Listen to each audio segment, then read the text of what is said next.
Matric परीक्षा 2025 में बहुत ही इंपॉर्टेंट होने वाला है, क्योंकि सामाजिक विकास में ना आपको सामाजिक विज्ञान में ना आपको न्यूमेरिकल पेपर मिलेगा, नहीं कुछ मतलब इसमें आपको डायग्राम वगैरह कुछ भी नहीं बनाना है, क्योंकि सामाजिक विज्ञान आपका ऐसा एक चैप्टर मतलब ऐसा आपका एक सिलेबस में पढ़ना है सामाजिक विज्ञान।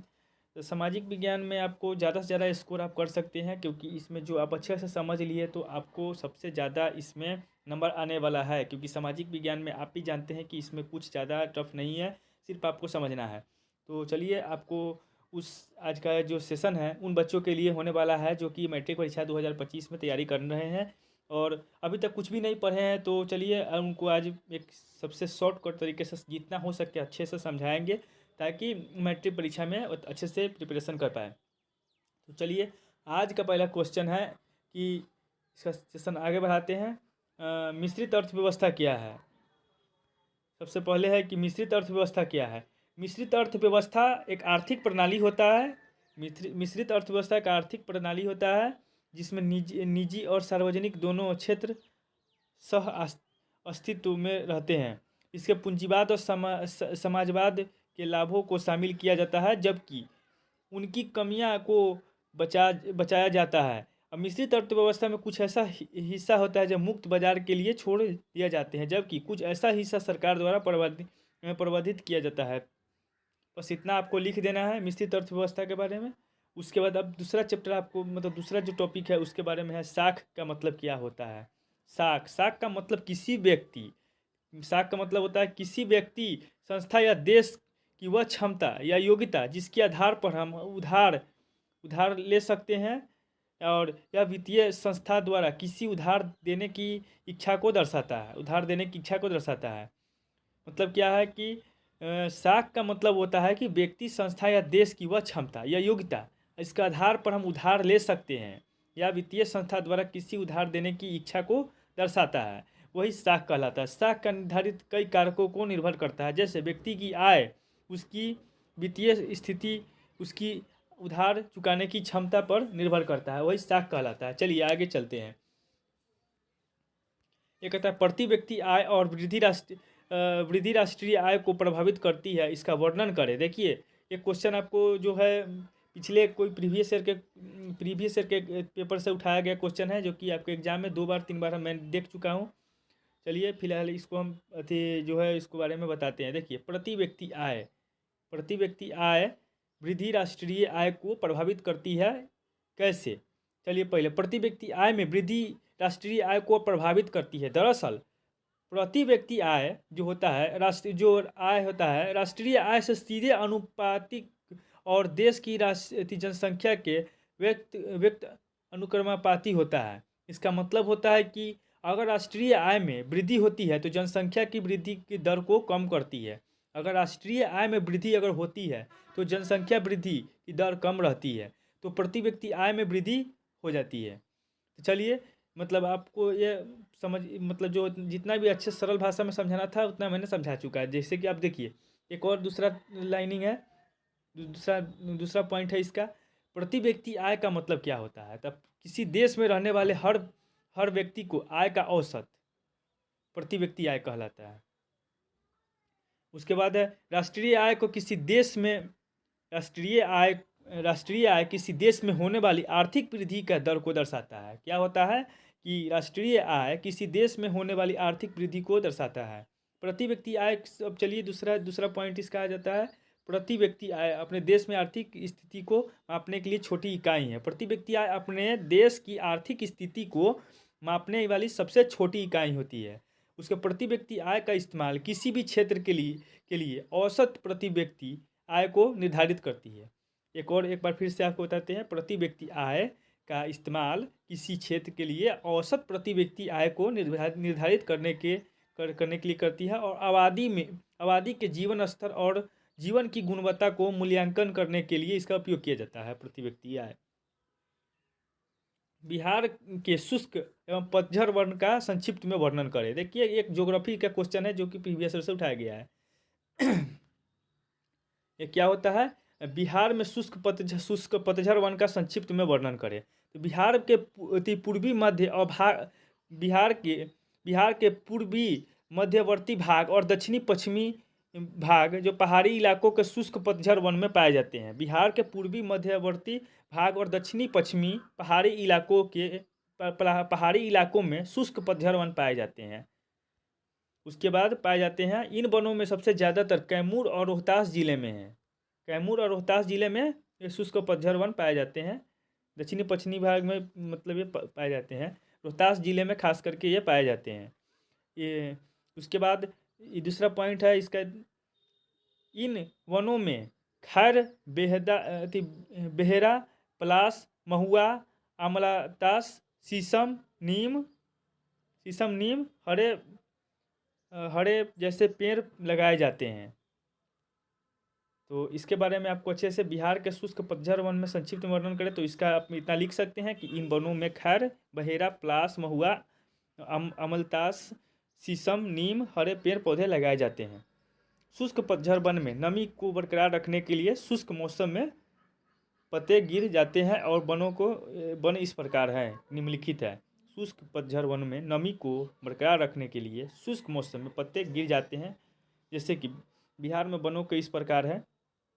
चलिए, बिहार में वनों को मुख्यतः तीन तरह के माना जाता है। बिहार में वनों को मुख्य रूप से तीन तरह के माना जाता है। जैसे उष्णकटिबंधीय शुष्क पर्णपाती वन, नदी के किनारे वन, मिश्रित वन। बिहार में वन के क्षेत्र प्रतिशत है 7.30% जो इसमें बिहार के क्षेत्र में वन मतलब वन पाए जाते हैं। बिहार में वन का प्रतिशत है 7.30% वन क्षेत्र पाए जाते हैं बिहार में। अब इसमें जो गवर्नमेंट सरकार है, भारत सरकार है, और जितने भी रास्ते पर है पेड़ पौधे लगा करके इसको 7 से 9% के आसपास में इसको लाया गया है। मतलब जो भी इसको वन को इंक्रीज किया गया है, मतलब इसको बढ़ाया गया है। चलिए, दूसरा है बिहार में वन के क्षेत्र में सबसे कम है। बिहार में वन क्षेत्र सबसे कम शिवहर और शेखपुरा जिले में है। सबसे कम बिहार में वन से शिवहर और शेखपुरा जिले में है, क्योंकि आपको बिहार में सबसे ज़्यादा कम जो वन है शिवहर और शेखपुरा जिले में पाए जाते हैं। तो बिहार में एक राष्ट्रीय उद्यान है जो 12 वन्यजीवीय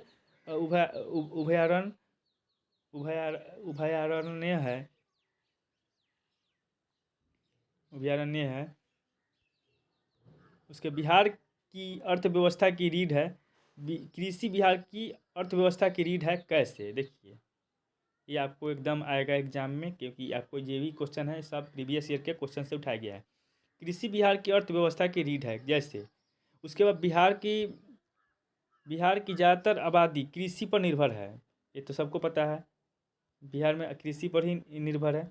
उसका दूसरा है बिहार में कृषि से जुड़े उद्यान जैसे खाद प्रसंस्करण, कृषि उपकरण निर्माण अर्थव्यवस्था को मजबूत बनाते हैं।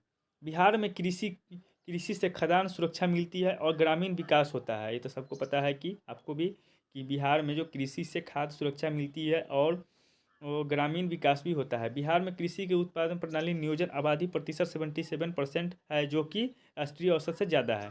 बिहार में कृषि उद्यान को बढ़ाने के लिए नदी घाटी परियोजना जैसे कि गंगा और कोसी नदी को परियोजनाएं महत्वपूर्ण है। बिहार में जो कि है कृषि उद्यान को बढ़ाने के लिए नदी घाटी एवं परियोजनाओं जैसे कि गंगा और कोसी नदी की परियोजना महत्वपूर्ण मानी जाती है। उसके बाद बिहार में कृषि से जुड़े उद्यान में अर्थव्यवस्था को मजबूत रहती है। हाल में कृषि से जुड़े उद्यान में से जैसे अर्थव्यवस्था को मजबूत बनाती है। उसके बिहार में कृषि उपजाऊ है जहाँ कोई तरह के फसलें होती है। बिहार एक ऐसा राज्य है जहाँ पर बिहार मिट्टी उपजाऊ, बिहार की ऐसी मिट्टी पाई जाती है जो कि यहाँ पर हर तरह के फसल यहाँ पर पाए जाते हैं। हर तरह का फसल जो यहाँ पर उगाए जा सकते हैं। अब एक पहले राजनीतिक शास्त्र का है, सिविक्स का क्वेश्चन यहाँ पर आता है। दल बदल कानून क्या है? ये तो आपको VVI के पावर इसको N आप लगा सकते हैं। आप VVI के पावर N इसको लगा दीजिए कि दल बदल कानून क्या है। दल बदल कानून आपको ये आएगा एग्जाम में। दल बदल कानून क्या है? देखिए, पहले आपको इसके बारे में हम बता देना चाहते हैं। दल बदल कानून वह कानून होता है जो कि विधायक और सांसदों पर लागू किया जाता है, क्योंकि विधायक और सांसद एक दल से होकर के दूसरे दल में शामिल हो जाते थे, जिसके कारण से सरकार ने एक ऐसा नियम लगाया कि मतलब जो एक दल के जो मतलब सांसद है वो उसी दल में है, कृपया दूसरे दल में नहीं जा सकते हैं। इसीलिए कानून लगाया गया जिसका दल बदल कानून। चलिए इसके बारे में कुछ बताते हैं आपको। दल बदल कानून विधायक और सांसदों का एक ऐसा दल है जैसे टिकट निर्वाचन होकर के उसे उसे छोड़ देना, मतलब जो उसके टिकट पर निर्वाचित होकर के उसे छोड़ देना और अन्य किसी दल में शामिल हो जाना, मतलब उस जो पहले जिस संसद में थे उसको छोड़ करके किसी दूसरे शासन में शामिल हो जाना, किसी दूसरे संसद के साथ मिल जाना। और मौलिक सिद्धांतों के आधार पर विधायक या संसद अपनी पार्टी बदल लेते थे, जिसके विरोध में योगदान, जिस नीति के विरोध योगदान करना, किसी दल को छोड़ने के बाद विधायक या संसद का निर्दलीय रहना, यही कानून के कारण, इसी कारण दल बदल कानून लगाया गया। अब चलिए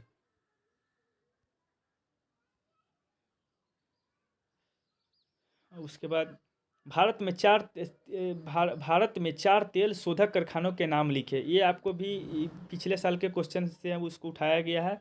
भारत में 4 तेल शोधक कारखानों के नाम लिखे, जैसे कोच्चि तेल शोधनागार या या भारत में पेट्रोलियम लिमिटेड सार्वजनिक क्षेत्र का कारखाना है जिसमें क्षमता है 15.5 लाख टन प्रति वर्ष होता है। एक कोच्चि तेल शोधक कारखाना यह भारत के पेट्रोलियम लिमिटेड क्षेत्र का कारखाना है जिसकी क्षमता होती है 15.5 लाख पर टन वर्ष।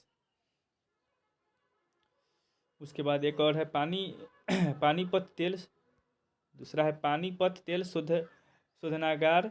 यह इंडियन ऑयल कॉरपोरेशन लिमिटेड सार्वजनिक क्षेत्र का कारखाना है। इसकी क्षमता 15 लाख टन पर वर्ष है, मतलब इसका 15.5 है। कोच्चि तेल शोधनागार का 15.5 लाख है, इसका 15 लाख पर टन वर्ष है। विशाखापट्टनम शोधनागार यह हिंदुस्तान पेट्रोलियम लिमिटेड सार्वजनिक क्षेत्र का कारखाना है जिसकी क्षमता होती है 8.5 लाख पर टन, यार 8.33 लाख टन पर वर्ष। उसके बाद जामनगर तेल शोधनागार, मतलब यह रिलायंस इंडस्ट्रीज निजी क्षेत्र का कारखाना है जिसकी क्षमता 33 लाख टन प्रति वर्ष है। यह दुनिया का सबसे बड़ी तेल रिफाइनरी है। उसके बाद तेल शोधक कारखाने में कच्चे तेल को रिफाइन करके पेट्रोल, डीजल, किरोसिन, यहाँ पे तेल शोधक कारखाने में तेल को रिफाइन करके पेट्रोल, डीजल, किरोसिन, जेट ईंधन और अन्य उपयोगी उत्पाद बनाए जाते हैं। तेल शोधक कारखाने में अक्सर बंदरगाहों के पास बनाए जाते हैं ताकि कच्चे तेल का परिवहन और रिफाइनरी के उत्पाद का निर्यात आसान हो जाए। असहयोग आंदोलन की व्याख्या करें। फिर से हिस्ट्री का क्वेश्चन एक और आ गया। असहयोग आंदोलन की व्याख्या करें। असहयोग आंदोलन भारत में सब इतिहास की एक अहम घटना है जिसमें महात्मा गांधी ने ब्रिटिश सरकार के खिलाफ चलाया गया एक आंदोलन है, उसको असहयोग आंदोलन के नाम से जाना गया। 1 अगस्त 1920 ईस्वी को यह आंदोलन शुरू किया गया था। यह आंदोलन अहिंसक तरीके से ब्रिटिश सरकार को भारत को आज़ादी दिलाने के लिए चलाया गया था। इस आंदोलन के बारे में ज़रूरी बातें पहले इसके बारे में जान लीजिए। इस आंदोलन का मकसद था कि ब्रिटिश सरकार का स्वतंत्र आंदोलन की मांग पर ध्यान दे। इस आंदोलन का ब्रिटिश सरकार के साथ सभी संबंधों को तोड़ने का आग्रह किया। इस आंदोलन के तहत ब्रिटिश सरकार के साथ सभी संबंधों को तोड़ने का आग्रह किया। इस आंदोलन में ब्रिटिश वस्त्रों का बहिष्कार किया गया और स्वदेशी वस्त्रों को अपनाया गया। इस आंदोलन में स्कूल, कॉलेज और न्यायालय जाने से बचना और कर्ज न चुकाने की अपील की गई। कर न चुकाने की अपील की गई, यानी लगान नहीं चुकाने की अपील की गई। इस आंदोलन में भारतीयों ने सरकार द्वारा दिए गए समान उपाधियों को लौटा दिया।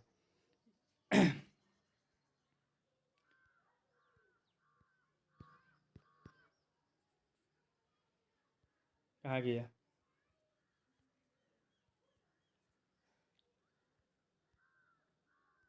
इस आंदोलन के द्वारा इस आंदोलन में स्कूल को हो गया यहाँ पर। इस आंदोलन में भारतीय ने सरकार द्वारा दिए गए समान उपाधियों को लौटा दी गई। भारतीयों को दिए समान उपाधियाँ लौटा दी गई। इस आंदोलन में शिक्षा, वकील, सिविल और अन्य सेवाओं जैसे पदों का इस्तीफा दिया गया। इस आंदोलन में वकील, सिविल और अन्य सेवाओं जैसे पदों को इस्तीफा दिया गया। इस आंदोलन ने देश को विभिन्न हिस्सों से लोगों को ब्रिटिश साम्राज्य के खिलाफ लड़ने की आज़ादी हासिल करने के लिए एक साथ लगाया गया। इस आंदोलन में भारत के लोगों को राजनीतिक अधिकारों की प्राप्ति हुई। चलिए फिलहाल इतना ही इस आज के सेशन में, बस इतना ही। सामाजिक विज्ञान का ये जो मैंने VVI टॉपिक, जो VVI क्वेश्चन मैंने जो टाइपिंग किया था, जो VVI क्वेश्चन को टाइपिंग करके रखवाया गया था, वो आज का सेशन यहीं तक रखते हैं। फिलहाल अगले सेशन में आपको जो भी इससे आगे का बेहतरीन VVI जो क्वेश्चन है, जो कि बिहार बोर्ड मैट्रिक एग्जाम में के दृष्टिकोण से आपको जो भी अच्छे प्रिपरेशन के लिए जो भी क्वेश्चन आपको दिया जाएगा, जो भी है वो सब VVI रहेगा। और ये एग्ज़ाम तक के डे 2 का है, आज का डे 2 है, और जितना भी क्वेश्चन है आपको सब VVI है, सबको आप अच्छे से स्टडी कर सकते हैं। जो भी इसका PDF चाहिए मेरे टेलीग्राम चैनल के ग्रुप में आइए, ज्वाइन कीजिए, और वहाँ से आप मतलब वहाँ पर जितना भी आपको फ्री PDF चाहिए वो सब PDF उसमें डाला रहेगा, आप अच्छे से उसको स्टडी कर सकते हैं। मिलते हैं अगले वीडियो में। नमस्कार, तब तक के लिए गुड बाय।